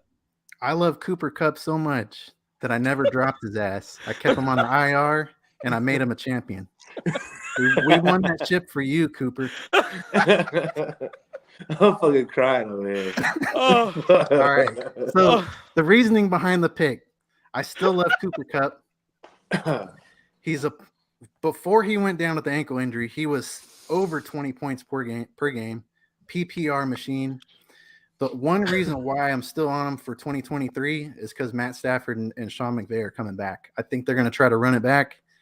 Give me Cooper Kupp, pick 9. That's easy money. Easy money. I'm taking it. Easy money at? Yeah. I don't like I said, he's guaranteed money. PPR, yeah, no, not PPR. No, I'd take Chubb. I'll take Chubb over Adams too. No PPR. I can't see. I like Chubb. I'm a big Chubb guy. Well, Jose, you get the giggles out, man, with Cooper Kupp, number 9. Yeah, that's not a bad pick. But like with Ant, I probably would have chose Chubb, probably depending on our league for sure. I probably would have chose Kupp or Chubb, depending on how many drinks I had at draft. Who knows? And if I'm this late in the round, I mean, it gets tough now. And then you start thinking about who can get the second round coming back. But to get Kupp, I mean, the guy was doing a triple crown, before he got hurt last year, and we'll see what he can do for sure. We know he's a badass receiver. We know that. I just want to say this before. I mean, if he didn't get injured, Cooper Kupp is putting up Justin Jefferson numbers, like right there with him. We're talking about a 300-point wide receiver here, and just with the receptions, the half-point PPR, this guy was getting 10 to 12 touchdowns. You know what I mean? So it's a slam dunk pick to get Cooper Kupp this late, because if he comes back 100% healthy, he's going to be the same guy he's been the last 3 years, man, just dominating leagues. I mean, if he didn't get hurt, some people might take him over Justin Jefferson, man. I mean, he was that good. I mean, think what the year before he was the number 1 receiver taken off the draft when he's 100% healthy. So easy pick, Ryan. I mean, hopefully he doesn't fall to you for sure if you had the number 9 pick like that, because I can't see you with 3 belts, man. So, I consider Travis Kelce, but yeah, I like Kupp. Yeah. All right, moving on to the number 10 pick. We're going to last place Trey. We're talking the corner of Arden Mall, Trey Thomas with the number 10 pick. He selects Nick Chubb. Who hasn't started it off? Let's go with Jose, man. To get Chubb, that low is pretty good. He's a top running back. I don't know if Hunt's going to be there, anymore. Even when Hunt was still there, he was still performing like a top running back. So I mean, Chubb's like Ant said earlier, he could be a league winner for you. To number 10 pick, and that's not bad. I mean, he's a 3-down running back. So and we'll actually get to see him perform, a whole season with Watson. So he was some good things over there. Yeah, Nick Chubb is like the Derrick Henry type of mold. He ain't gonna catch that backfield, but he's gonna run the hell out of that football. Hey, he's an old school runner, man. He's not flashy. Ain't nothing wrong with that. He gonna cut once. You never hear his name. You never know no negative stuff about him. Nope. Exactly. Yeah. I mean, he just gets it done. You know what I mean? He's at the end of the day, you look at his fantasy points. Oh, damn, he gave me 25. And that's what he does. Exactly what he does. I mean, he's been a top fantasy running back for a while. I like it. I mean, that's a nice pick, Nick Chubb at number 10. Ryan? Yeah, I'd say on my personal board with Nick Chubb, I probably wouldn't take him until the second round somewhere, but I could. So I'm not here to, shit on Nick Chubb. I think he's one of the best pure running backs in the NFL, period. What I guess to make the case for Trey and for Nick Chubb in the first round is I don't think we really know what that offense is going to look like with a healthy and like up to speed Deshaun Watson. And I could see there maybe potentially being another gear there where having a better quarterback, Watson, finally gets his feet under him. And then next thing you know, they're getting in the red zone more often. And then Nick Chubb goes for, 20 plus touchdowns or something. That'd be nuts. Ant, you got anything on Nick Chubb? You already know me. I love Nick Chubb. But I mean, like he said, I think the Browns offense, this is gonna be the first year, Deshaun Watson get a full off season, full camp, full everything. They got Amari Cooper on one side. Yeah, Peoples Jones. Not too many people know about the young receiver. I don't know the tight end. On the joke, he got that decent contract. Yeah, like last year, got the decent contract. They got the talent. I mean, this business they're called the Cleveland Browns. Doesn't mean they're just gonna be some pushover. That division's is real tough, man. And they get the Ravens, you get the Steelers every year, man. Then you got the Bengals. Now they're flash in the pants every year. Making the playoffs and Super Bowl. But yeah, Nick Chubb, he's probably like my 3 or 4 running back overall. Yeah, it's a good back, man. Yeah, I like him a lot. All right, moving on to the number 11 pick, which goes to Jose. Go ahead and take it away, Jose, with the number 11 pick. My intro's not as good as Purple Cobra's over there, but I'm gonna keep it short and simple. I'm not gonna go on what people may do. I'm gonna go off what they just do, and I'm gonna draft my boy Patty Mahomes. 2-time Super Bowl champion already, and get my 28 32 points a game. Simple as that. And what's the reasoning for taking Pat Mahomes this early, Jose? I mean, did you have problems at the quarterback position last season, or is there any reasoning for you to take a quarterback this early? Yeah, just horrible drafting. I'm just gonna go for the best person who give me the best points. Simple as that. I believed in some quarterbacks last year that didn't perform quite well. And my boy Patty Mahomes with 1 leg, 1 foot, 2 fingers, it don't matter. He's gonna win. I like the pick because there's already another quarterback already off the board. If we're based on the fantasy family, there's only like 2 more quarterbacks available that are in a tier 1 for me. So I mean, if you don't get your quarterback early, you're losing the drop off between those top 4 quarterbacks. I think me and Ryan did the homework on that in another pod. I mean, it's a huge drop off. We're talking about points per game. Pat, he's a plug and play. One of those quarterbacks, he's going to get you 25, even 30 points, and you don't even have to blink an eye, and you don't have to worry about it. So, that's a great pick. I know quarterback in the first round's kind of like yikes, but when you get a quarterback of this caliber, it's almost a no-brainer sometimes. Ryan, who's your keeper? So fantasy family, I have to decide between Ken Walker with the 9th or Chris Olave with the 10th. Oh, Walker, easy money. But yeah, I was gonna say, do your picks in this mock, are they based off your keepers, or are they just based off? No, it's just based on it's just based on our first round on what you think, what you want. We're only gonna probably do 2 rounds. I'm probably gonna do 1 more round, and I'll probably stop at that. That way, I was asking you guys how you base your picks. But I'm just basing it on best available right now. And kind of looking at most points. Who's gonna give me the most points right off the bat, or who I think is gonna have a great consistent year. But I see where Ant's going. Like I said earlier, like if we know who our keepers are gonna be, and we just draw some random cards now. Yeah, it'd be totally different for sure. Yeah. I think you're keeping Robinson, right? You're keeping the Commanders running back. Yeah. So basically, quarterback out of the way. That's you got to worry about. Basically, it is based off of fantasy family. If you know who your keeper is, basically that's what it's looking like.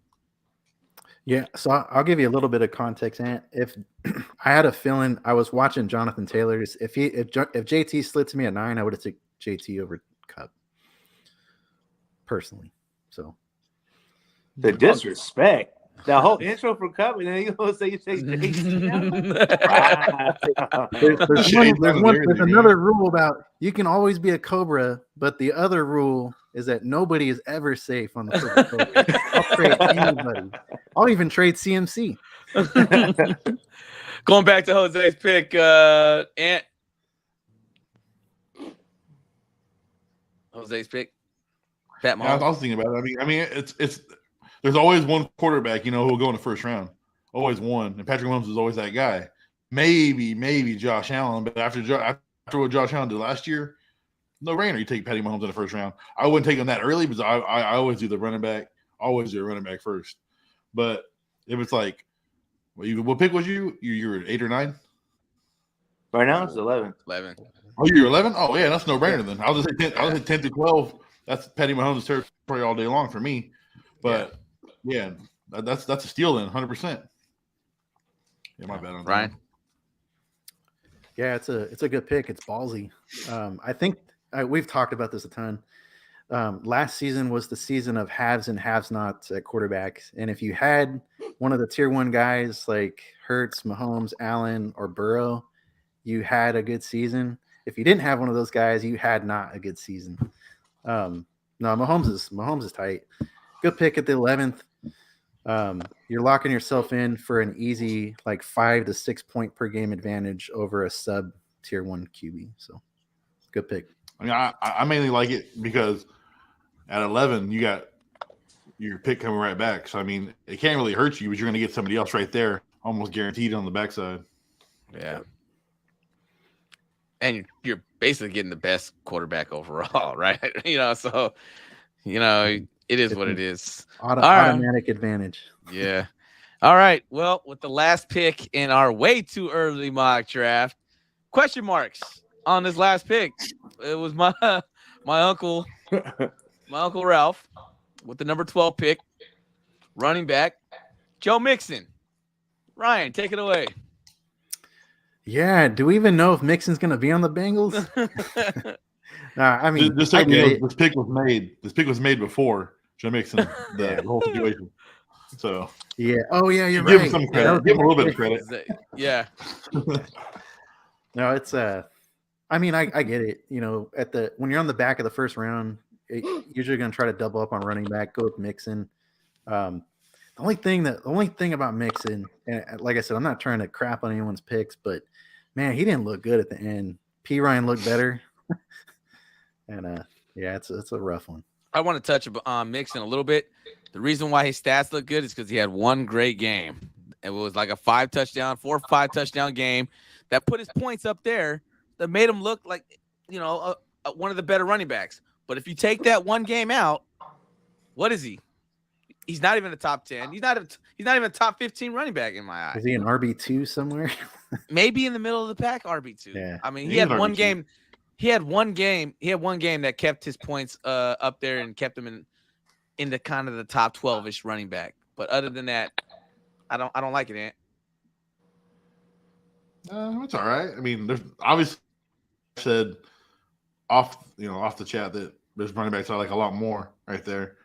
If it was at 12, no, I wouldn't even hide I wouldn't even keep it a secret. At 12, I take Breece Hall and Pollard back to back. No brainer. No brainer. I would take ETN for sure. Yeah, ETN good too. I'm taking Kelsey at 12. Kelsey maybe, but I'm taking back running backs. I'm taking Breece Hall. Breece Hall looked so good when he had his chance, man. Yeah, he was doing hell good in Dallas with Pollard. I think Pollard had a really good year. So those. I hope you take Pollard in the first round. I'll take him. I'll take him in the first, and I'll take Breece Hall in the second. Just for you. I really hope. Anybody with me? I hope you take Pollard in the first round. All right, man. Y'all gonna laugh now? Cry later. All right. Anything else? That concludes our way too early mock draft. Anybody else got anything to say on this? Ryan, on Joe Mixon one time. Go ahead. When Ant texted the group at 1 a.m, he was like, "Hey, Rafa, hey, he made a mistake with Mixon." Well, anyways, I'm half asleep. I'm half asleep, and I'm like, I read it and it said Joe Mixon shot somebody. I'm like, dang, what the hell's going on over here? So I'm like, I don't know what happened exactly. I didn't want to read it, but he shot a little kid or something. Yeah. Obviously, he's not in jail, so it can't be that bad. It's unfortunate, man. These players get into the third things. Yeah, it's just. They're playing North End in his yard. Come on, man. Yeah. Unfortunate, but let's move on. All right, everybody. That was a good first round. I'm looking forward to a second round here. I think we're just gonna do 2 rounds, and I've already got a head start on it. So Jose is on the clock, but we'll save that pick for next week. moving on, Ryan, we got some fantasy rankings. Yeah, diving in. So we got some quarterback and running back rankings via what is this? Fantasy Pros? Looks like Fantasy Pros. Mm-hmm. Nice. So yeah, we're gonna dive into some early 2023 fantasy rankings. Let's start off with quarterback, guys. So I guess for the sake of time, let's go through tiers. So tier 1, according to Fantasy Pros, we have at quarterback number 1 Josh Allen, number 2 Patrick Mahomes, and rounding out tier 1 number 3 quarterback Jalen Hurts. How do you guys feel about that? Start with Paul. It's what we talked about. It's what we've gone over. Sure, Joe Burrow belongs in that tier 1 also. I don't know why he's not in it, but the points, all 4 of those guys average to the advantage of after those 4 guys, you're getting what you said, a 6, almost 7-point advantage at quarterback play. Any one of those guys, man, easy tier 1 in my eye. And they could just help you win. They can just help you win games by themselves sometimes. 30 points. And then another guy's quarterback gives him 10. Jose knows about that. Hey, I'm gonna tell you right now, man. Burrow, this guy, he looks great, dude. And the only other quarterback I fell in love with my whole life is Peyton Manning. And Burrow, he's getting up there, dude. I mean, to be this great, yeah, he has Chase, who's a phenomenal receiver, but still, man, and Burrow he's no joke, dude. He's gonna be tearing the league up for years, and his numbers gonna be crazy by the end of his career for sure. Yeah, I'm with you there. And we have Joe Burrow. He's at the number 4 ranking. He's the top of tier 2 according to Fantasy Pros. You can't go wrong with it, yeah. man. I mean, you pick and choose. At the end of the day, you're never gonna know. But Josh Allen runs the ball too, so at the end of the day, Josh Allen's gonna be number 1. Yeah, Hurts gonna be number 3, number 4. Just Yeah, no, that's a good point. I would say, just looking at the tiers, I mean, this is pretty much the same like tier of quarterbacks that I've been talking about for the last few months with Paul and Billy. Josh, how do you guys feel Josh Allen number 1? You still think he's number 1 or Mahomes number 1? I personally have Mahomes number 1 on my rankings at QB, but I guess that's a toss-up. I think it's just because of how much more Josh Allen runs and the points he's getting, because he can have a 70 to 100-yard game. That's an extra 10 points. And and you're getting more points rushing the football than throwing it. And Pat Mahomes is going to throw the ball extra 100 yards maybe, but yeah, the points is that I think that's what it's based off of right there. And then the goal line touchdowns, Josh Allen's going to sneak in a couple more than Pat Mahomes. But I think that's the whole reason of them putting Josh Allen over Pat Mahomes. I'm gonna say one quarterback that should be going up the ranks, and they're not talking about really, is that boy Brock Purdy. You know what I'm saying? Stop it. Hey, give him a full season and get a surgery done. I'm just saying. Anyway, we're talking about top quarterbacks, and you just disrespected these guys. So, yeah, I mean, if you guys really wanted to pick them like in order, like I said, pick and choose on any given Sunday or Monday or Thursday, I would go Mahomes, Hurts, Allen, and then Burrow. Yeah, I just Hurts. His arm's improving. I hated on his arm for a long time, and in the Super Bowl, he looked great. He looked. It almost like like if you're an Eagle fan, like it breaks your heart watching him then lose the game. Yeah, Brett Maher. I'll put Hurts at 2. So here's another question for you guys. So we talked about tier 1 quarterbacks. We got our 4 guys that we like, right? Who, if anybody, who do you think this next season can break into that tier 1 status? Is there somebody that can make that cut? Like a guy like Lamar Jackson, who's already been there and has kind of fallen off, or anybody else you think that could potentially get there? Only one I think I can come out is Herbert. That's about it. I'm gonna go out there and say Trevor Lawrence, man. He's got all the weapons. I like Trevor Lawrence a lot. And just what he's shown in the playoffs, a couple four touchdown games. I think with this full season with Calvin Ridley too, and I mean, sky's the limit for this guy. He's shown flashes. When I was watching a couple of those playoff games, man, the way he was putting the zip on that football and just the touch on it. I mean, he's got the tools, man. He just got to just tighten it up a little bit, and I think he can make the step and be like the Joe Burrow and type of quarterback. He's just a little I can't think of the word, but like he's not like the most, not IQ wise, but when it comes to like making the throws, he's a little not there sometimes with the throws. He'll throw some into some bad territories. Other than that, indecisive. He's still young, man. I mean, I know. But just from where he came into the league and where he's at now, it's been gradually better every time, getting better and better every time. And I just think when he's got all the weapons, man, I don't think there's no reason why he can't get there. I like that. I like that analysis, man. I can't tell you how many freaking YouTube videos I watched of Trevor Lawrence trying to sell myself on picking him in the 12th round and being like, "No, I'm good. I could roll with Trevor Lawrence all season." And then I gave up on him in like week 6, only for him to go off. But I like it. No, you make good points, Paul. I mean, he's got weapons. He's got elite receivers. Good coach. I can see it. Where do you guys have or where do they have Justin Fields? Number 5. That was going to be the guy I was going to bring up. I think Fields, if he gets a better man, his receiving core is trash. But if he can get some help, I like him a lot. He put Jacoby Myers out there. I mean, I think we'd be all right.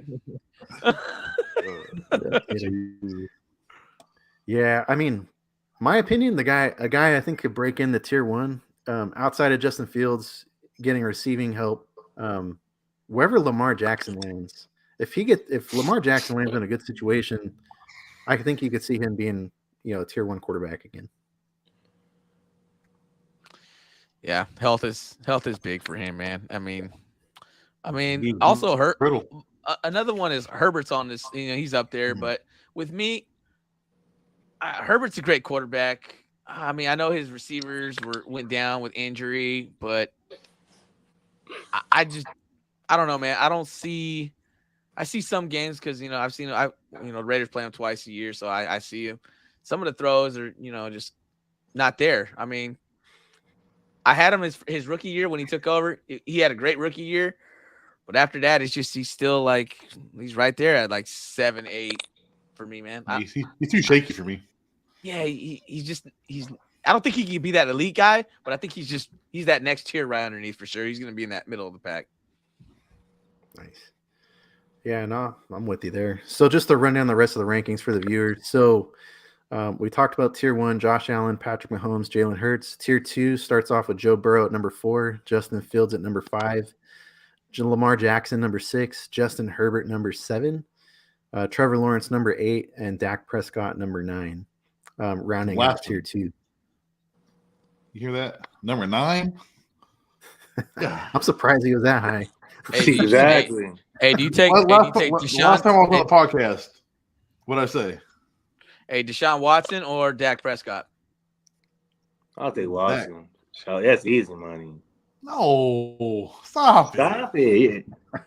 Oh my! Nate's being biased. Give me a full season. Can't be biased on the pod. I'm not biased. Yeah. I'm not biased. He's probably wearing a Dallas Cowboy hat, man. And this is my Dak has made you cry. And Dak has made you cry. You sure? Hey, 2 times. 2 times. There's emotions I've never felt until Dak was my quarterback. I will admit that, but no tears yet. Hey, this pod is deep, man. Hey, you're getting into the soul right now, my boy. Oh man. All right. Yeah, the top 9, you're right. And then I was bringing up Watson because we have Watson into the tier 3. Watson, Kirk Cousins, and Tua will round it out for 10, 11, and 12. I don't know. What do you guys think of that? What do you guys think of that tier 1, 2, and 3? Just how they have it ranked here. I would take Cousins over Dak only because he has Jefferson. Yeah, that question you just asked, who would you pick out of Dak Prescott or Deshaun Watson? The correct answer is Kirk Cousins. right? Kirk Cousins over Dak. How come I don't hear any Geno talk? Yeah, We're talking about there's top. no way. We're talking about twat. There's no way. Twop. There's no way Kirk Top Cousins 12. goes before Dak in our draft. There's no way. What? No chance. Like there's no chance Cousins or before Dak in our. No chance. No And chance. it probably wouldn't be me picking him. Probably wouldn't be me picking him. If somebody will reach, so I got to Stop trade it, him Ant. for him. Stop it. You know Jose. You're- You know Jose's gonna take him. I got to trade him. Yeah, you got to trade 3 picks and next year's first rounder just to get them. Send the bag, man. Send the bag. Yeah. You throw 23 interceptions in 12 games. I ain't picking you for sure. All right. Hey, anybody got anything else on these top 12 quarterbacks? Anything? I think, yeah. I mean, looking at the bottom of the list with Watson, Cousins, Tagovailoa, Danny turnovers, which is Daniel Jones. They got Trey Lance ranked at number 14. That's a guy. I mean, we don't know. I don't know exactly what's happening with Purdy and all that. I haven't been following the situation too close, but I think the 49er quarterback is going to be interesting. Whoever it is, whether it's Purdy or Lance, definitely going to keep an eye on that. Geno Smith at 15, this just feels right, kind of middle of the road. But the guy that's not on the list that I'm looking out for is Aaron Rodgers. Yeah, you're right. Yep. If he goes to the Raiders, we talked about it in a previous pod, but if he goes to the Raiders, man, book it. I would say top 8, easy. I think he's right after. I put him right after Burrow, man. Spicy. I like right it. after Burrow, man. Come on, man. I'm taking Aaron Rodgers. I'm taking in Vegas. I'm taking him over Justin Fields, man. Come on. I might consider that. Probably not a question that the fans aren't gonna like too much. Russell Wilson. Stop it, man. All right, let's move on to running backs. All right, we're gonna stop it right there. I like it. You're gonna make me shut the podcast down, man. We've already talked about we had our segments about Russ. You're gonna stop it, man. And broadcast. Yeah, and broadcast. Let's move on to running backs. Right. On that note, Ryan. Running backs, man. Let's take tier 1. CMC, Eckler, Jonathan Taylor, top 3. How you guys feel? Jose? I don't know about Taylor, but Henry and CMC easily. Yeah.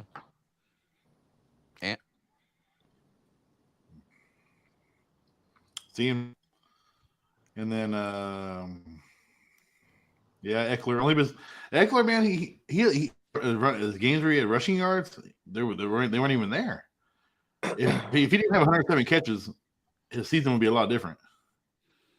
That's why the guy was like fourth in receptions in the NFL. He's like in the top for sure. My boy had 107 My boy had 107 receptions. Yeah, not too people know that.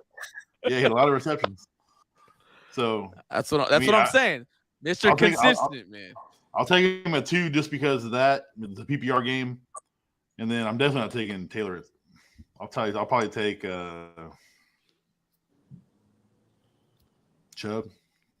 I'm big on Chubb. Are you moving a little too fast, man? I just want the top 3. I mean, I gave you 3. I mean, no, I meant what you felt on these top 3 picks right here. Oh, my bad. Yeah, that works. All right, hey Ryan. Yeah, I mean it's pretty much the list I have. I have JT in my top 3, just from a pure talent, age, all that stuff. The crazy thing, man, is running back scoring this last season is down like across the board. It's crazy. Like CMC used to be a 100 catch guy too with Eckler, but CMC, I mean, he 85 catches. Still a lot. Still pretty good. It's still second by a mile, but I don't know. It's just kind of taking a hit. But yeah, because good list. if you look at just those 2 guys, I mean, and look at the next, let's just say elite running back. I'm not going to count Jonathan Taylor. He missed a couple of games.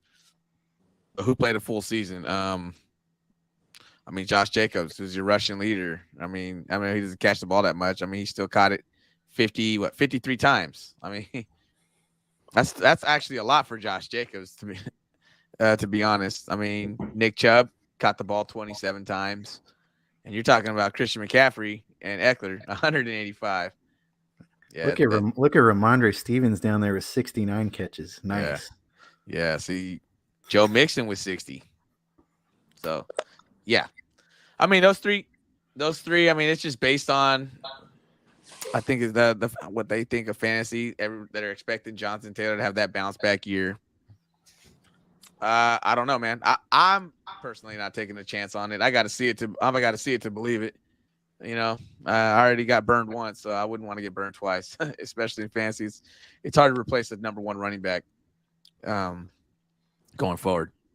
Moving on to tier 2. Your number 4, 5, 6. You got Saquon, Kenneth Walker. Wow. Over Nick Chubb.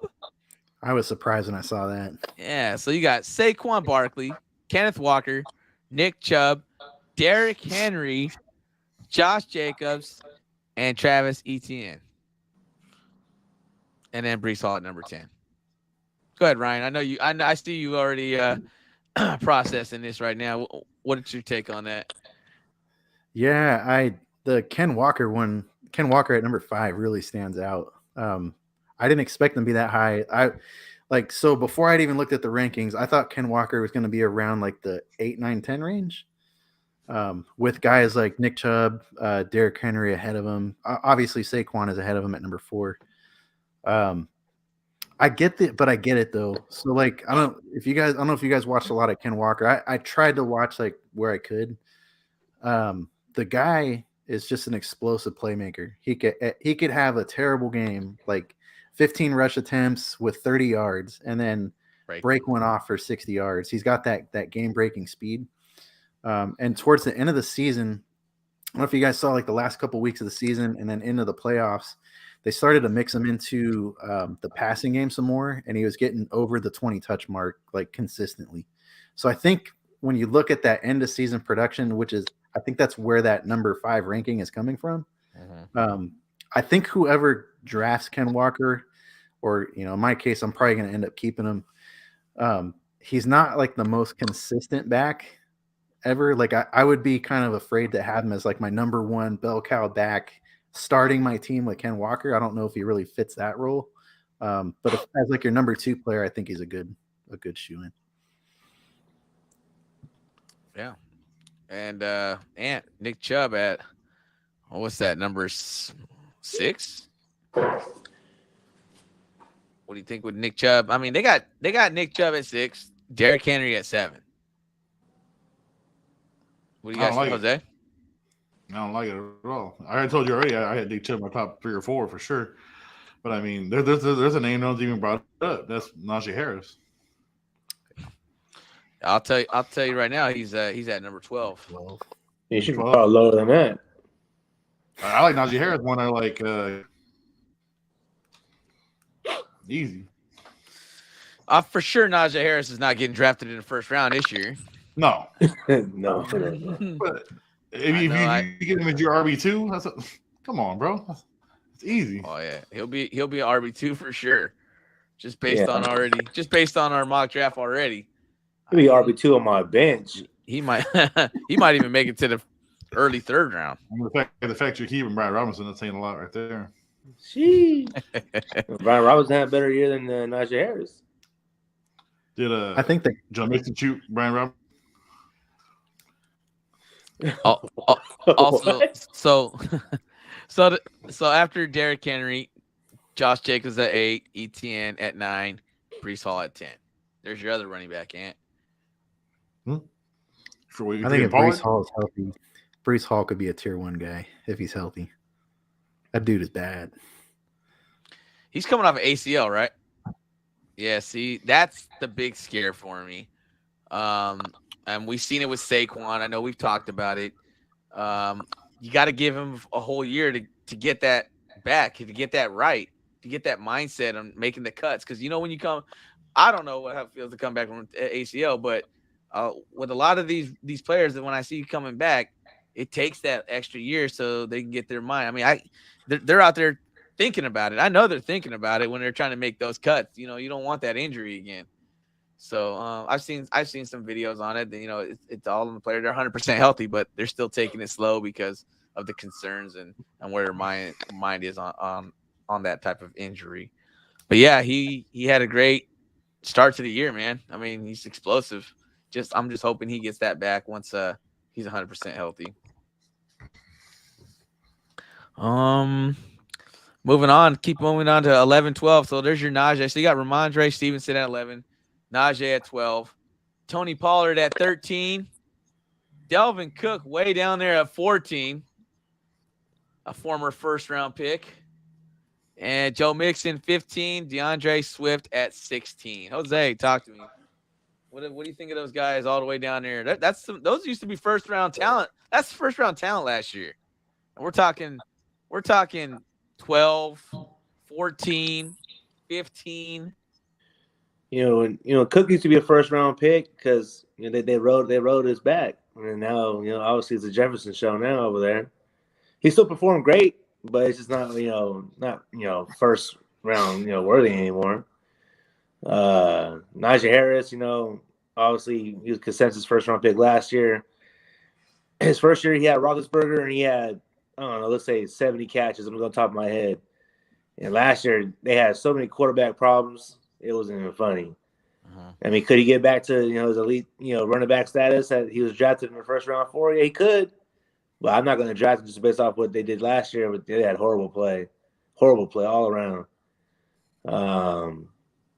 Who else is in there? Pollard. That's Yep. 20. He's not a third down back or three down back. To me, yeah, he performed well in the season. He did.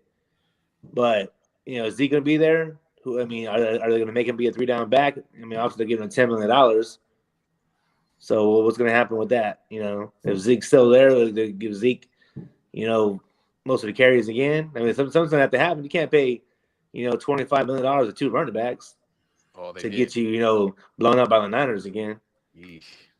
So they got to figure that out for sure. Who else is down there? Joe Mixon at 15, and you got DeAndre Swift at 16. Oh, Najee. You didn't talk about Najee at 12.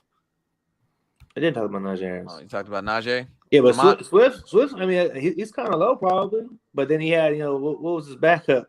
Who had Jamal Williams? 1-yard touchdowns. Yeah, Jamal Williams, yeah. So Mixon's probably, in the mix. It's not a bad number for him. Yeah. My thing with Ramondre, too, at 11, Harris was hurt most of the season, so he got a lot of the bulk of the carries there. So with Harris, if he comes into the season healthy, does that dip into Ramondre? Do you guys think the Ramondre? Ryan, you're a Ramondre guy. Does he dip? If he's fully healthy, Harris dips into his carries? Harris right? a free agent. Oh, is he? Yeah, he's a free agent. That's something I'm really watching. If Harris is gone, Ramondre Stevens could be. I think he could end up being like top 6 in scoring, just because look at his receiving work. He gets a lot of receiving work, and he's good to boot. So yeah, he got hands for sure. He be catching some crazy stuff out there. Yeah. So yeah, these rankings, of course, are all based on, as of today. As of if we were drafting today, a lot of this is going to change. We don't know when Breece Hall's coming out. You're not going to take Breece Hall in the first round if he's going to miss the first 8 weeks of the season. So you probably get him, stash him in later rounds. But as of right now, this is from last season and how they looked. That's how they have them ranked. I mean, for the most part, a lot of it's shocking with running backs. I mean, I didn't expect Derrick Henry to be that low for me. Which one stands out to you guys, Ryan? The guy that's not on the list yet. I think Bijan Robinson's going to be pretty high up this list, and that's going to, I don't know how high. It depends on where he lands, but he'll probably be in that mix of tier 2 somewhere. Uh-huh. Yeah. Jose? Yeah, pretty much stands out just King Henry. A little disrespect on him. Yeah. They're probably moving with the young bucks in front of him, but that's fine. They don't call him King Henry for no reason. I'm sure Nick Chubb for you, right, Ant? Alvin Kamara. Not even on the list. Forgot about him. Not even on the list. What do you have? I think 100 yards rushing last year? What Is do he you gonna have, like, play? was he 3 arrests last season, or I don't know. If I don't know he what don't get happened suspended there. this year, that's why he's on the list. Because he might get suspended. Yeah, that's true. Do you think it's a whole season? Nah. Based on the video, yeah, like 4-6 games. That's a lot of that's a lot of games. I see. I didn't see the video. You're not going to draft until 6th round, 7th round. 7th round for Kamara? If he's suspended 6 games. Oh yeah, Yeah, you got to kind of like that DeAndre Hopkins, you know. Yeah, exactly. Well, if his ADP's in the 7th round, that means he's going in the 4th or 5th in fantasy family. He's already on the radar, and then you can see Ant keeper, woo, keeper next year. Woo! I already see it, man. I already see it. I already got my keepers lined up. Hey, it's him. Hey, y'all sleeping? Y'all sleeping over here? Top 3 team. It'll be one of these guys that like blows an ACL in training camp. That'll be my keeper, man. I'll draft him in this 15th. Well, that's all we got for rankings. I think it pretty much sums it all up there, man. Pretty good list. All right. So that's it for the rankings. Go ahead and go back. Let's go ahead and wrap it up, guys. Anything else you guys want to add to the pod? Any other topics you want to touch on or closing comments? No, just kind of look out for me and Ant. We're going to be starting fantasy baseball here. Saturday, we have a podcast. We're going to be doing our fantasy baseball draft. Don't know if we're going to do it on the same stream. I was trying to have might have a little, fantasy party going on. So me and Ant might get together and try to get that going. But fantasy baseball is kicking off for us. We've been in this league for a while, I think, Ant. Yeah. So 4 years we'll have so baseball's a little bit tricky, man. It's a long season with baseball. So if you guys are in baseball leagues, come check us out. We'll have that whole draft coverage and let you know how the point system goes. Nice. Cool. Yeah, looking forward to it. All right. That's all I got. Jose, Ant, you guys are good. Anything else to add? Yeah, good. That's it. Pretty much, go Niners, That's the only thing I gotta say. Oh, light the beam, my Kings one time. Nice. Yeah, I'm gonna second that one. Light the beam. I'll be at the game tomorrow night. So hopefully there we go. Hopefully we're taking those Knicks out. We don't have no, MVPs, nothing like that. Just one of the best teams in the league. Can't afford one. Our MVP is Mike Brown. That's unfortunate. Yeah. Yeah, they're so hang good. A banner. Hang a banner. MVP quality players. 20 years in drought, no playoffs. You can catch me on the hardwood. Hey, Ant. Hey, Pacific League champs, huh? Pacific Division champs. 2002. Hey. I'm not going down memory lane, all right? But letting you know, light the beam, all right? All right. All right, everybody. Thanks for joining us so far. Go ahead and if you're on YouTube, go ahead and smash the like button, subscribe, do all that stuff. If you're on Twitch, same thing. Go ahead and follow us. We got tons more content, just like Paul talked about. We have a baseball podcast coming up for fantasy baseball. Definitely be on the lookout for that. If you're interested in football, we got much more football talk coming, both on fantasy and on the sports talk side. So stay tuned, like, subscribe, do all that stuff. Join us on the next one. We'll probably see Billy hosting it again. But that's it for me. With Ryan here, thanks for being here. The Truth, Jose, Ant. We all appreciate you watching. Signing out. Take care. Get well, Billy.